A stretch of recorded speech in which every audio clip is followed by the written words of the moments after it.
ఈరోజు నిర్మల్ జిల్లా ఖానాపూర్ నియోజకవర్గ కేంద్రమైన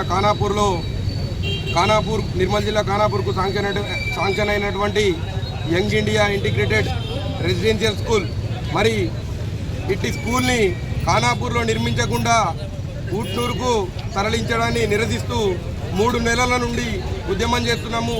అయినా కూడా ఎమ్మెల్యే గారు వీరికి గౌరవం ఇవ్వకుండా, మా ప్రజలకు గౌరవం ఇవ్వకుండా దాన్ని వారి స్వార్థం కోసం తరలించే ప్రయత్నం చేసిండు. మరి మొన్న చూసినట్టయితే మరి ఇన్ని రోజులైనా ఒక్కసారి కూడా జేఏసీతోని మాట్లాడే ప్రయత్నం కూడా చేయలేడు. మరి మొన్న గౌరవ ఉప ముఖ్యమంత్రి గారి చేతుల మీదుగా దాన్ని ప్రారంభం చేసిండు. మరి ఆ స్కూల్ని ఖానాపూర్లో నిర్మించాలనే ఉద్దేశంతోనే ఈరోజు ఖానాపూర్ బంద్ ప్రకటించడం జరిగింది.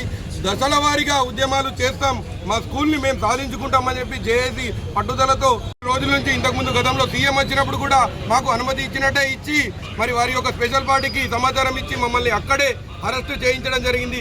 ఈ విధమైన చర్యలు సరైనవి కావు అని చెప్పి హెచ్చరిస్తున్నాము. రాబోయే మున్సిపల్ ఎన్నికల్లో తప్పకుండా బుద్ధి చెప్తామని చెప్పి ప్రజలందరి తరఫున జేఏసీ తరఫున మేము తెలియజేస్తున్నాము. గుర్తుంచుకోండి, ఖానాపూర్ వ్యతిరేకులకు ఇక్కడ ఖానాపూర్లో స్థానం లేదు. ఇది గమనించాలని చెప్పి ప్రజల్ని కోరుతున్నాము. అలాగే ప్రతి ఒక్క నాయకుడిని, ప్రతి కుటుంబానికి మన స్కూలు దోచుకున్నారని చెప్పి తెలియజేసేలా విధంగా కాంగ్రెస్ హటావో ఖానాపూర్ బచావో అనే నినాదంతో ప్రతి ప్రజలకు ఈ విషయాన్ని తెలియజేసి రానున్న మున్సిపల్ ఎన్నికల్లో బుద్ధి చెప్తామని చెప్పి జేఏసీ తరఫున తెలియజేస్తున్నాము. జేఏసీ ఐక్యత.